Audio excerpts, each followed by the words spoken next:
Today's episode was recorded right here at the Retro Collective, and some of you were here to enjoy it live with us. It's just one example of how we're using both the Cave and Arcade Archive museums to bring you closer to the stories we care about while capturing them to share. If you'd like to come and visit us, then head to retrocollective.co.uk, where you can book regular gaming, special guest speaker and patron days if you're signed up as a supporter. That's retrocollective.co.uk, and we hope to see you here someday soon.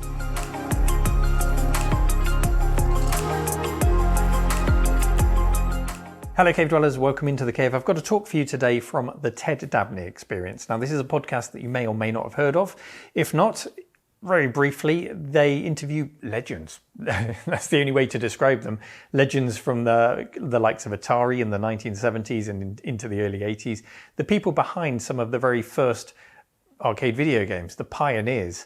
And it's a fascinating podcast, one of my favourites. So you can treat today's talk as a kind of taster for the podcast, because they're going to take us through some of their favourite clips, some of the favourite people that they've interviewed, and just reflect on some of the conversations they've had with these incredible people.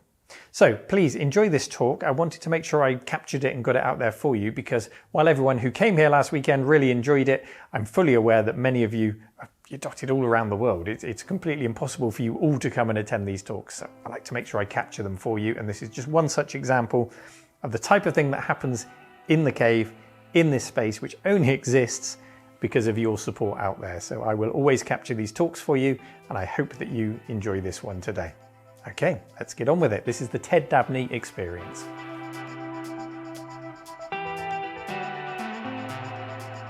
Well, thank you very much. First of all, hello, how are you? What a wonderful place we are in. How gorgeous for you to join us. I want to say a massive thank you to Alex, not only for putting together the fantastic arcade, mythic arcade, downstairs, thank you, but for inviting us here. A huge thank you to Neil for hosting the talk up here. Neil, respect you. But the biggest thank you is for you all for coming, not only for making the effort to turn up, but for stopping playing some classic arcade games to come and listen to us three for about an hour. We really appreciate it. Okay, this is our first live event. The Ted Dabney Experience podcast started in April 2020. Yeah. It was a lockdown thing. We all needed to find something to do, didn't we?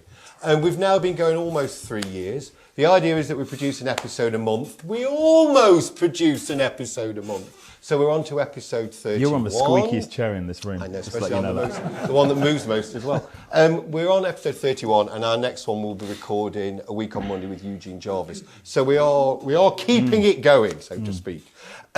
We really try and get a mix of guests that you will have heard of, people like Ed Log that wrote Asteroids, and hopefully people that you haven't heard of. People like Carol Cantor basically started the whole idea of marketing around video games and trying to find out what players actually wanted. So we try and get that kind of mix. If you have listened to our podcast, you will know it is all about the guests. We don't do beery banter. There is a space for that, very popular in many podcasts. We don't do it. So therefore, at the end of this bit, we are going to attempt to answer questions, and that's the nearest we're ever going to get to banter, all right? Is that the agreement, lads? Okay. If you have listened to every single episode of the Ted Dabney Experience, we feel very loved. Thank you very much. If you've listened to one or two, thank you so much for your support. If you've never listened to any, I want to say a massive thank you for turning up, and I hope after the next hour you think, you know what, I might go and listen to some of those episodes. What we're going to do, we have each picked 3 of our favourite clips. We're going to introduce them, we're going to play them, they're only about a minute or two long, and then we're going to say perhaps a little bit about why we chose those clips. But before we start that, over to Tony, who's going to say something about the significance of the name. Yes, the name. So when we occasionally do get questions, people will say, what's Ted Dabney? What does that actually mean? And when we were in Florida, the 3 of us, and we were thinking we should do this podcast thing, but what are we going to call it? And we had all these, and one of the names that was bandied around was the Billy Mitchell Experience. Yeah. So we were like, well, yeah, it's kind of a name, and people know who he is. It'll be a whole different podcast. It would suggest an entirely different type of podcast. So. Ted Dabney, for the uninitiated, was one of the co-founders of Atari. And the thought process we had was Ted obviously had a huge impact on the world of arcade video gaming. but he perhaps isn't spoken about as much as his cohort, who, of course, was Nolan Bushnell. So Nolan Bushnell is sort of seen as this, the guy who set up Atari, but actually the story was a lot more complicated than that. And so we sort of felt with Ted Dabney being this sort of bit player, this sort of supporting cast guy, that's the type of guy ideally we really want to shine a light on, along with the Ed Logs and the Eugene Jarvises. And hopefully you'll get from some of the clips we've shown with you today, there will be guys who are talking who you've never heard of, but actually they play a really super important part in the history of video gaming. So it's all about shining a light on these other characters. Richie, I don't know if you want to talk a bit about. I was going to, but I mean, there's only the technical aspects which, Paul, you were sort of keen for me to sort of. Rich, do you want to say something in the intro? So you're an equal part. No, well, yeah. I mean, you're not. But we can pretend that you're an equal part. So I edit and produce the podcast. It's largely Tony and Paul who get the notes together, and I sort of pretend I know what I'm talking about when I'm reading my bits. But I think what we did want to do is produce something that, I mean, we don't make any money from this. It's a labour of love, but we wanted it to sound professional. I think it's fair to say, and I like to think we've done a reasonably good job of making it sound like we have slightly higher production values than we might actually have. So that's all I want to say about that, really. It's really about just producing a body of work. I think where we want to get to is, hopefully in years to come, people can look back on it and listen to these stories told by guys who, let's face it, are not getting any younger. And there's going to be a time when all of this knowledge and anecdotes and information just kind of disappears. So it's almost like an archive. It's like the arcade archive. Let's see what you did there.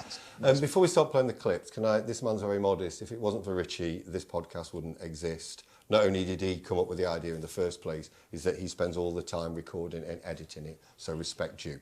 Right, let's hear some of his amazing work. So, that's us three there. So, the first clip I've picked is Dennis Coble. Dennis Coble was the fourth programmer employed at Atari in 1976. He was right at that transition from when games were made solely in hardware to when they were started being programmed. I'm always fascinated by that, and I don't know about you lot, but my mind always boggles when I think that the games pre-1976 were made on circuits. There's no. I think if you grew up typing in listings, you kind of get the idea of 10 print Paul is ace. You kind of get that. But it's like, no, all these games were just made in circuit boards. I'm like, what the? Dennis joined just at the time when they were starting to use microprocessors, so they were employing programmers. He is probably best known in his early part of his work because he produced Sprint, which was not only the start of a series of Sprint, which is still going to some extent today, but it spawned the whole genre of the top-down racer. He then went on to co-found Imagic. He produced Atlantis, which sold over 2 million copies, if you got that on your Atari VCS. He also went on to program Sonic Spinball, sold its millions. He also did the PGA series, sold in its millions. The reason I'm saying all that is he is not untypical at all. He's unbelievably modest. All the people, not only through the podcast, but through Retro Gamer that I've interviewed, I'm always staggered that these people have produced such hugely selling things that were so important to us, and yet they have no egos at all. I often wonder if we did a podcast about sort of aging rock stars, I'm not entirely sure we would get people as sort of magnanimous and amazed that we're interested in what they did all those years ago. The clip I'm going to play is Dennis talking about someone else. I think in the podcast we often do that and ask the person we're interviewing, what did you think of? Now we partly do that sometimes because sadly some of the people aren't with us anymore. So we've asked people about their memories of Tim Skelly, who did Star Castle and Warrior, or Jan Kamabuto, I pronounced that right. Kan Yamamoto. Kan Yamamoto. We got there in the end. Right, yeah, who did Mad Planet. So sometimes it's because they're no longer with us. Other it's because they're hard to reach. So Dave Toyer, who obviously produced some fantastic games, including a game called Missile Command, which some people seem to like for some reason, we're in touch with him, but he's quite hard. It's a British game. It's quite hard to get hold of. Plus, all Japanese developers. If anyone has got any links to get Japanese developers on the show, that would be fantastic. So this particular one is we asked Dennis about Nolan Bushnell. Hang on, you've just mentioned you went to parties at Nolan's house. We need to ask because it's a big concern of the podcast. Does that mean you ever got in his hot tub? I personally didn't, but I know quite a number of people who did. I mean, we were there many times.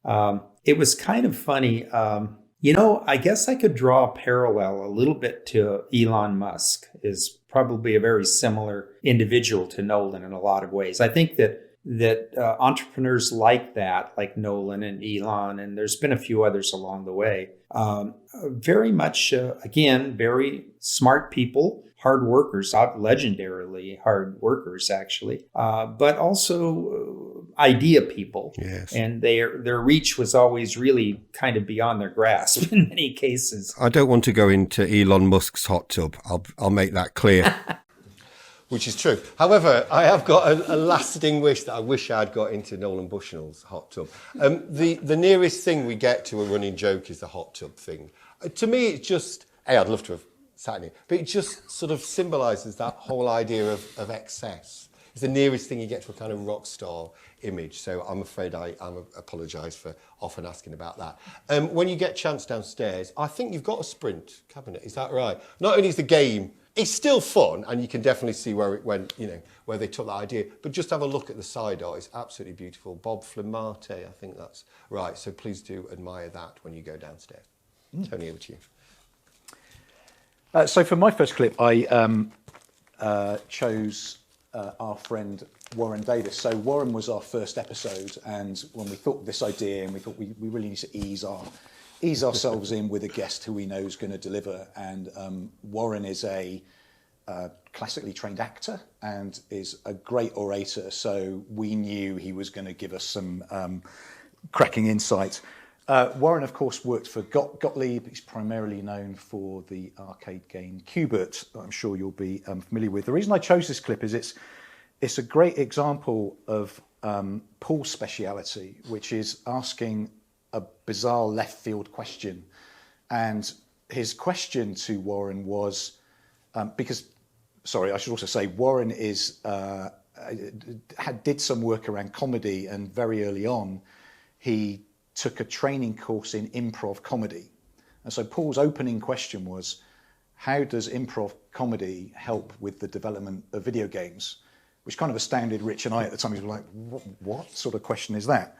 However, it did produce an interesting response from Warren, which we'll play now. Improv comedy is a good preparation for literally anything in life. And when I was learning improv, there were many people taking classes who were not, whose goal was not to be an improv comedy performer. There were creative types there, writers. A lot of writers would take improv. Some actors who just wanted to use it as a tool to free themselves up in some way. But I think improv offers a lot to anyone, just for life, because it sort of teaches you a few things like how to be in the moment and just be present in the current moment, and it also teaches you how to listen and really take in what other people are giving you. Because improvisation on stage is all about taking cues from the other people. It's not about imposing your will. It's supposed to be about you hearing what the other people are saying. And, there's this phrase, yes, and that's what improv is about. You say yes, and. So you take in what you hear and you add to it.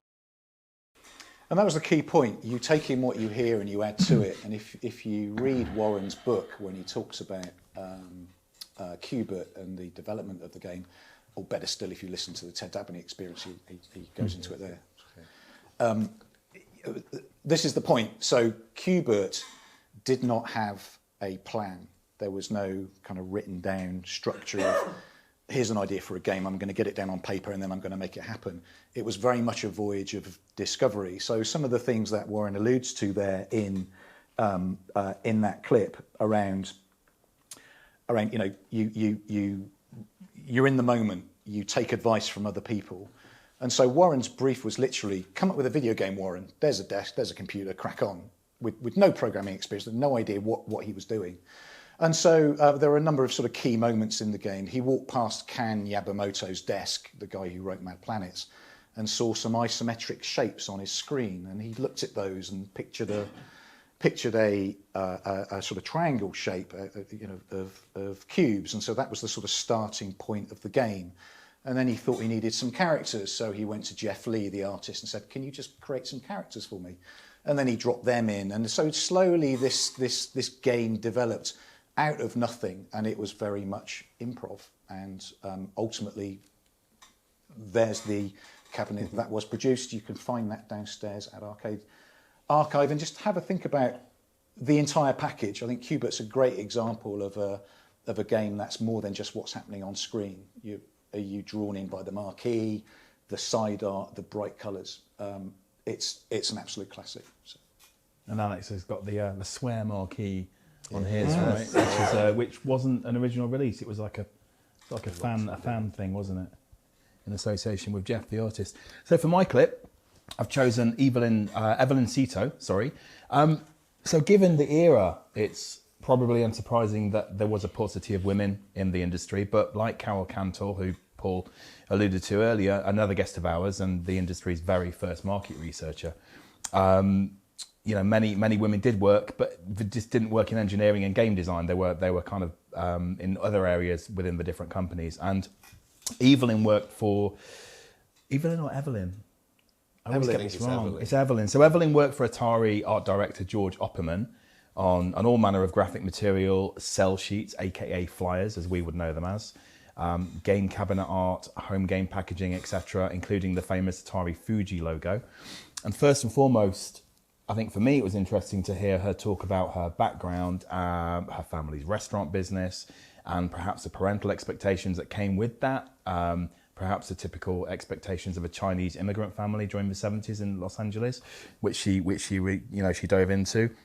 And she did spend a good chunk of her youth there, but her parents were understanding enough to allow her to pursue her artistic ambitions, and she eventually, through a series of different Silicon Valley employers, ended up at Atari.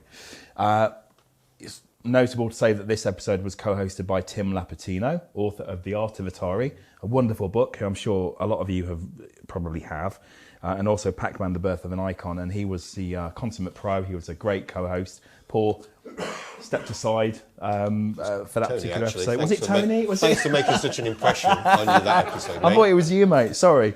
Hold on, I'm just going to do my notes. So Tim was our introduction to Evelyn, because she was initially reticent to be interviewed, I think, and the way into that was to have Tim co-host the show. She didn't really know us from Adam, but she spent many hours walking Tim, through her time at Atari for his book and providing a wealth of knowledge and material for that book. So in this clip, I asked Evelyn, and to be quite reductive about it, what it was like to be a cog in the Atari machine. To begin with, Tim and I are going to dig into your time at Atari, and Tim will then take you back in time even further. And I wanted to dive straight in by addressing the issue of anonymity at Atari. Obviously not something unique to Atari, to the company. The fact that engineers went wholly uncredited, not to mention that, the industrial designers, graphic artists and illustrators. Did this ever bother you back then, Evelyn? Working with such a creative powerhouse as George Opperman, and being part of such a talented team, or was it simply the nature of being an in-house design team member? I think it was probably the nature of being in-house. The idea of getting credit for your work when you work for a corporation, I don't think was usual then, because I've worked at other corporations before, and and I worked on other art projects, but yeah, we didn't, you didn't get individual credit, and maybe that was just what it was back in the time, because when Atari started, I had just left HP, and people were wearing shirts and ties back then, and you worked for, we weren't IBM, but along IBM was in our valley as well, and that's, it was aerospace. Everybody still wore shirt and ties, and they wore their pocket protectors with their pens in it. Okay. So I think it was all collaborative, and I don't think individual credit was usual back then. Sure. Yeah, so, by asking that, I was kind of wondering, I was not hoping, but wondering if Evelyn, looking back, might have had any misgivings about, essentially being anonymous. But as you can hear, she was quite sanguine, matter of fact. Very used to being a team member already before she got to Atari, clearly understood her role, etc. No huge ego. either then or now, and was most grateful really primarily, as we found out, for her time spent working with the talented and extremely underrated George Opperman, who sadly passed away in 1985. I think there's an understandable temptation when, talking with women who worked in the industry back then, to ask if there was any discrimination they may have experienced in, like 1970s America. But the answer so far, at least for us, is no, they didn't. So, but we always like to ask. We do. Yeah. Thanks, Richie. Okay, for my next clip, I picked Ed Rotberg. Ed Rotberg. Wait, that's Ed now. Sorry, Ed. Yeah, you're right on cue. Is that Ed Rotberg joined Atari in January 1979. His first game was a baseball game, which you may not have heard of, because it was not a home run. See what I did there? All right. Which was kind of interesting because there was a thing at Atari called Toyer's Law, named after Dave Toyer, which the idea is that your first game would not be a success. However, he followed Toyer's Law. His second game was Battlezone, which again, an all-time classic of that era. The reason I picked this clip is because when we play some of those games back then, from the 70s and 80s, that golden era, is that for us, when we play them, they're finished, aren't they? We get the whole game, and that's what we've been given. What you forget is all the design decisions that went along the way, the things that could have been, the things that were implemented but then jettisoned. I once interviewed a guy called Greg Tavares. He did Loco Roco, fantastic game on the PSP, if you ever played it. And I was saying how much I love that game. He said, you got to remember, he said, you get 100% of what we give you, but that's only 70% of what we wanted to. And I just thought that was really nice. So I've picked this little clip because it's about one aspect of Battlezone that I think Battlezone would not be the same game without this, that almost didn't make it in. Thanks, Tony. Also, we wanted to ask about the radar system at the top of the screen, which is an ingenious way. In fact, I don't think the game would really work without you being able to see where the enemies are because it's this pseudo 3D environment. I just wondered, was that something that you implemented from the start or something that you realised, whoa, we need to put this in or else players are going to say, where the hell are the enemies? I kind of think we implemented it fairly early on. There's no real way. There was no rear view mirror, which was another thought. And Steve Calfee in particular hated my game because, he couldn't see the enemies behind you, the radar. And, he wanted a game. We eventually said we should do a game for Steve Calfee called Nothing Strikes Back. So that he could just go out and kill things and not have to worry about anything blowing him up. Yeah, that was it. Oh, Steve. Steve. Pretty much right. We have interviewed Steve Calfee, which was a bit of a coup. And he's a lovely man as well. But there was other ideas. So Ed in that episode talks about this idea of making Battlezone like a stereo... I want to say phonic, it's the wrong word. Stereoscopic view. So it's that word. It's easy for you to say. Right. So basically, in the viewfinder, like there, they would put two little discs that would spin like this, and it gave, because they didn't somehow fix it. You probably know this better than me, but would fix it so that the image would only be seen through it, so it would look kind of 3D. And I'll quote here. He said, "We got it working in the lab, but some people got motion sickness. So that never went into production. But it did give a really cool effect, right? And you just think all these things that could have been. I must say, disc spinning at high speed that near your eyes, I think maybe that was another reason why they didn't go for that. Over to you, Tony. Thank you. So my next clip is our friend Steve Golson. Steve worked for a company called General Computer Corporation. And the reason I picked this clip is Steve's story, and indeed General Computer Corporation's story, is slightly different to traditional manufacturers. So Atari designed, created, built, launched arcade games along with the Williams of this world and the Centuries. General Computer Corporation took a slightly different approach, and that will hopefully become apparent from the clip. Steve, I find it interesting that your first foray into development was not so much about let's write cool video games, but it was really more from a perspective of an operator. There's a problem here with our business model, and we should try and do something about it. That's a very good way to put it. It was from the operator's point of view. And there were things you could do to the games that you had bought, particularly even on pinball, particularly as pinball games got microprocessor controlled. And you could adjust things. Well, do you get 3 balls or do you get 5 balls? And you could adjust the bonus structure of the game. And so you could do a lot of things to control how difficult the game was for the player. I mean, pinball, arcade owners would do things as simple as adjust the feet on the game so that there was more of a tilt to the play field, which made the ball roll faster and made it harder to play. Mm-hmm. And so the idea of the arcade owner doing stuff to the game to make it more difficult so that the arcade owner makes more money, that was already an accepted thing. So Steve's talking there really about the arcade business model. Something you might want to think about, Alex. So I own this arcade. It's 1981. I've got all the latest releases, and these kids are coming in. They're getting better and better and better at games, and what that means is my coin drop reduces. So Tony sits on Missile Command for 6 hours having a fantastic time, but he's Can you play Missile Command? We can talk about that at the end. So I could sit and play Missile Command for 6 hours, which was great for me and great for the people walking past going, he's good at Missile Command. But the arcade operator's going, I can't take any money because no one else can get on the game. So which game was that? Missile Command. Missile Command. Yeah, there's a picture of one there.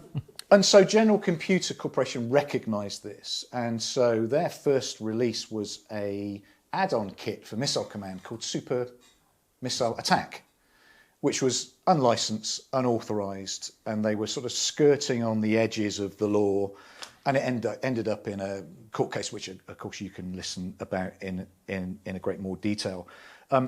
But General Computer Corporation were also responsible for Miss Pac-Man, which ended up being the highest grossing arcade game ever released in the US, in not only in terms of numbers, but in terms of revenue. And so I just thought it was interesting that Steve was able to give us a perspective from a slightly different angle, that we didn't just produce games, we actually produced kits to help operators, which was a slightly different thing. Which then, of course, sort of leads us on to other subjects like, well, what about if you had just one modular arcade cabinet and you were able to pull out a PCB and replace it with a different one?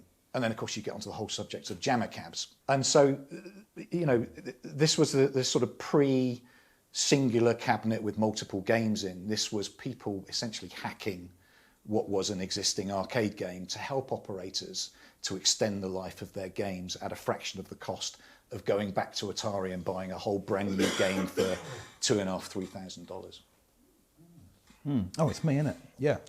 Dr. Alan Meads. So he was our interviewee for the latest episode. It's quite a long clip, actually, this, because he speaks fluently and quickly. So I'll try and keep my intro to a bare minimum. So this was our most recent episode, and I think a real treasure.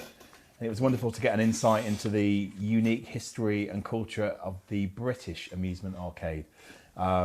A history that really can be traced back hundreds of years. And I particularly enjoyed Alan's theories on the social aspects of British arcades. The fact that some arcades perhaps even functioned as de facto youth clubs of the British working class, with owners keeping a watchful eye in partnership with local police on kids that may be in a spot of bother.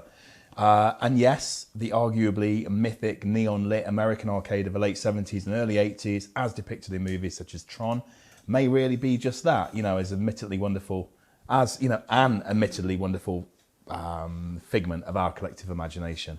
And I think primarily this episode, for me, really put what we have done so far into context, didn't it, really? Alluding to that mythic arcade. So play the clip, Errol.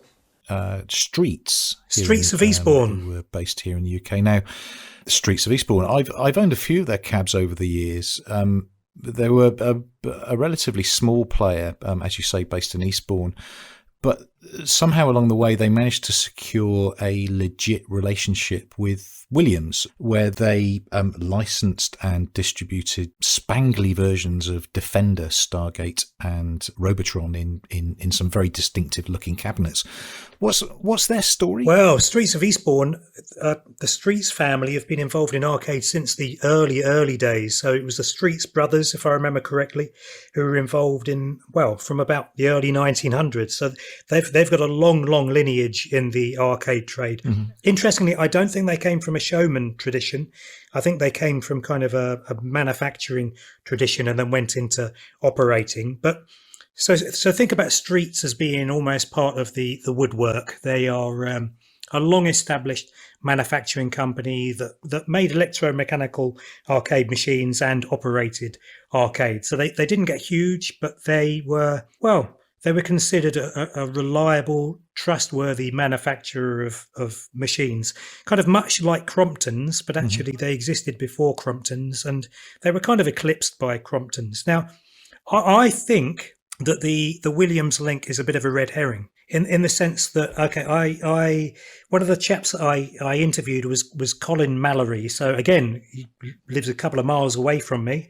He was the chap that negotiated the in fact, he was the guy that negotiated Defender into the UK. So he negotiated the deal for Defender. He also negotiated the deal for the sit-down Star Wars machine that he went to the big spangly do, and he so the trade fair, the unveiling of Star Wars, he didn't like it, but his daughter did, and so he decided to import it into the UK, and it was one of the best things he ever did. Anyway, he told me that he was working for Associated Leisure at this time, and Associated Leisure were the distributor for Williams, and because he negotiated the Defender deal, he knew that they could get as many boards as they wanted, but one of the issues that was proving a problem for them was getting the marquees and getting all of the hardware made. So because Associated Leisure had recently negotiated the purchase of Streets, the logical step was that they would then run they created essentially a machine called Streets Defender that had the Streets branding, and it was a Defender machine. You had official Williams board inside it, and essentially that was what they did. And then that continued a little while longer. Now, Streets closed not that long after that, so it was really Streets had been bought by Associated Leisure, and that was how that happened. So it wasn't that this little old Eastbourne company forged a link with Williams. It was that this massive company, Associated Leisure, had bought them out and then had used their connections to expand their line. Yeah, I mean, just briefly, what I really like about this clip is, I mean, first of all, you can hear that Alan really knows his stuff. We just let him roll. I mean, I like that we went in with sort of arcade game nerd received wisdom, and Alan really fleshed things out for us and sort of recalibrated our assumptions, if you like. Just a great example of why we love doing what we do, I would say. Okay, my final clip is a chap called John Newcomer. He joined Williams in 1981, and I find John fascinating because he wasn't a programmer, he wasn't an engineer, he was a game designer, and he's definitely the first one Williams ever employed, and I'm pretty sure, tell me if I'm wrong, that he's the first person ever employed just as a game designer. He couldn't code or anything like that. He came from a toy manufacturing background. So he's back through the 70s, he's helping design various, not often electronic, they're usually board games and things like that. The point is that he came with a fresh pair of eyes. And so he wasn't just focused on what can the tech do, he was like, what's fun? What would be good to do? And I think at a time now when you look at the video game industry, it's full of people from a broader range of talents. So you've got musicians, you've got artists, you've even got writers, okay? But when John joined, it was really pioneering. I also like the fact that he was big about games should be fun. And I love this little aside he gives that when he arrived at Williams, he delivered his CV stuffed inside a rubber chicken. So when I said, like, any reason for that? He said, I wanted to stand out. You would. He said also, I want to know whether they'd take a joke because, you know, these are businesses. These are people in suits that are employing you. Would they take a joke? And also said it was a little nod because he was already thinking about a game based on birds. So the clip we're going to have is me, Tony actually asking him about his inspiration for Joust. The reason I like this is partly because Tony has a lovely little quote from P.T. Barnum, which made me smile, and clearly you'll hear it makes John smile as well.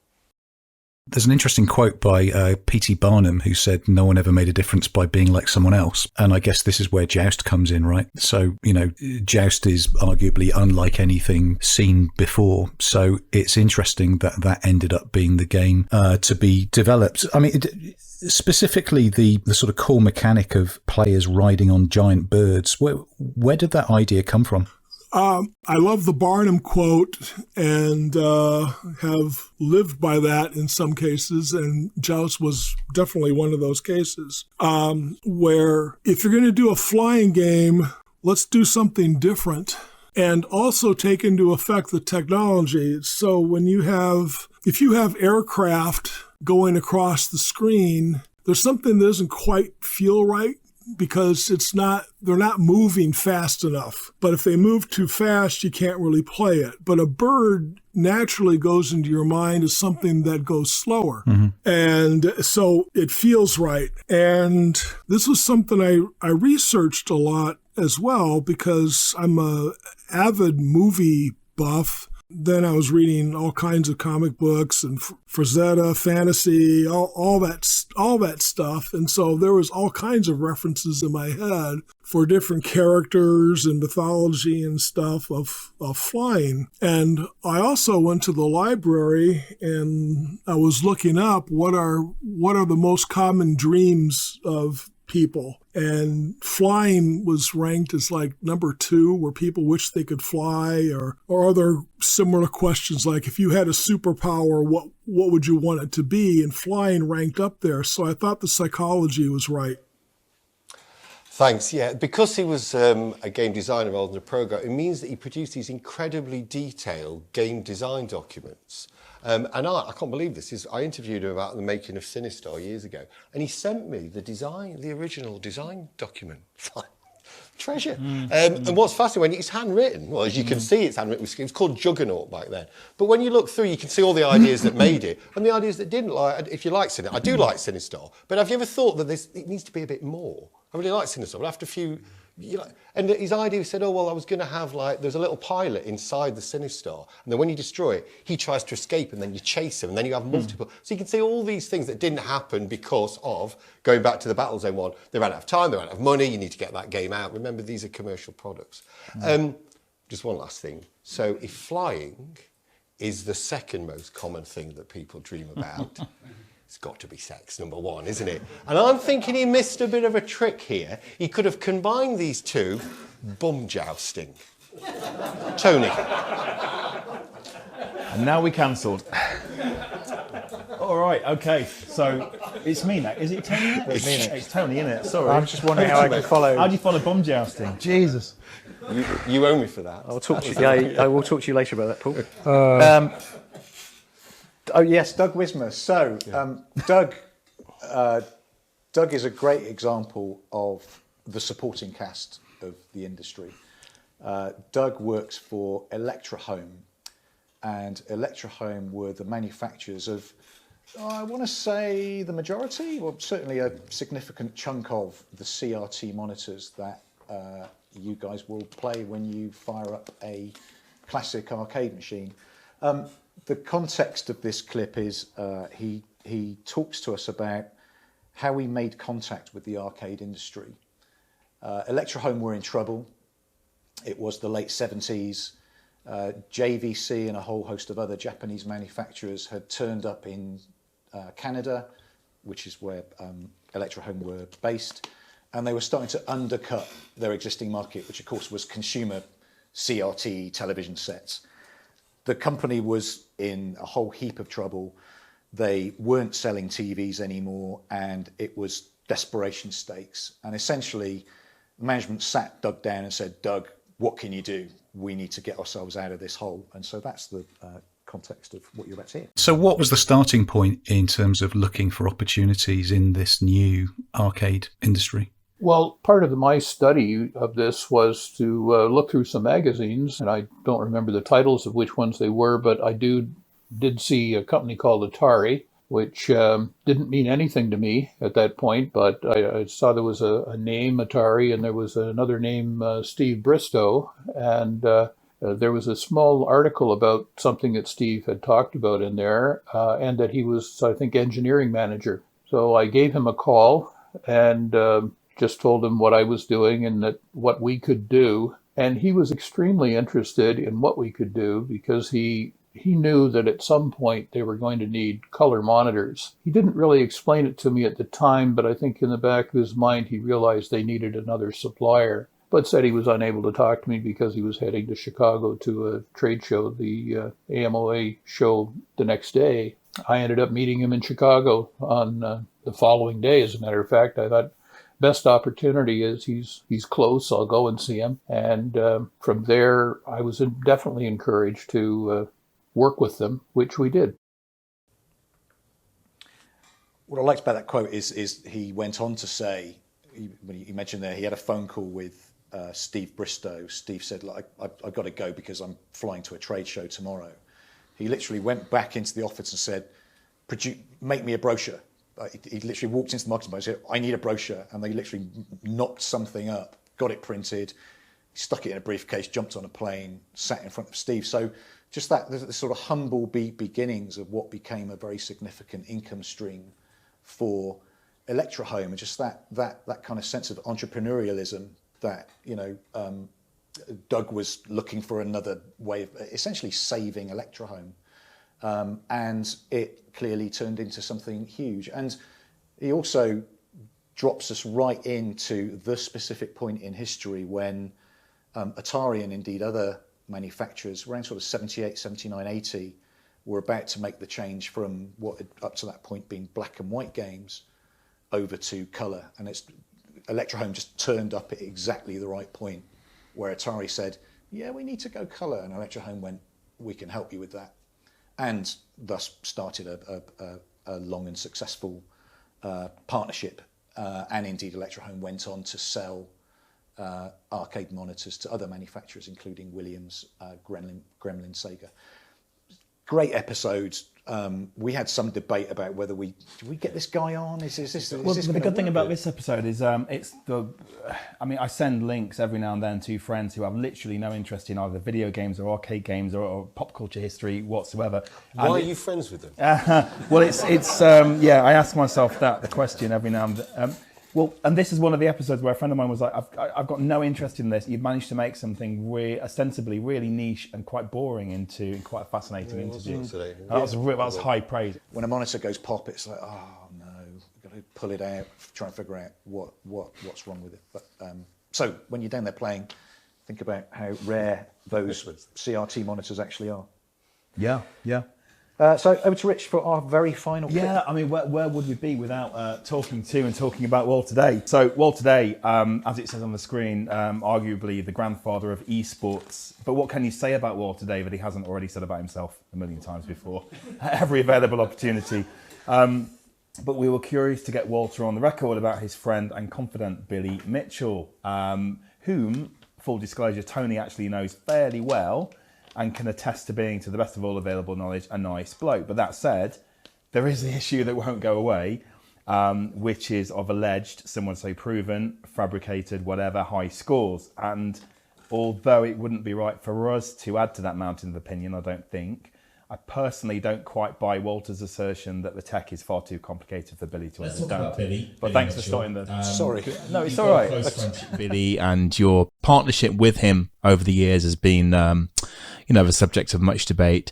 What's your take, for the record, on recent events, recent allegations of cheating? Let's be frank, that those are the allegations. I personally don't follow this story too closely, but I know a lot of people do. I know a lot of our listeners do.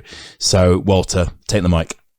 Well, first of all, I've watched Billy Mitchell grow up, And I can't believe what a good person he's grown into. He's so kind and considerate to other people and so helpful. So I take my hat off to Billy.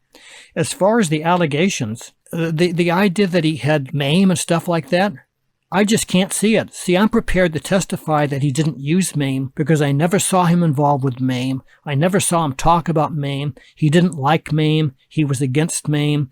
And also he's kind of like not competent with technical stuff, and he simply could not have engineered this incredibly elaborate cheating method of having save states or something like that. As though it's the world's greatest conspiracy. So I don't really quite buy Walter's assertion that the tech is far too complicated for Billy to understand. It's an amusing appeal to authority, though. So we just wanted to get Walter's clip in there. And that also concludes our presentation. Thank you very much for listening. Yeah, thank you, guys. And yeah,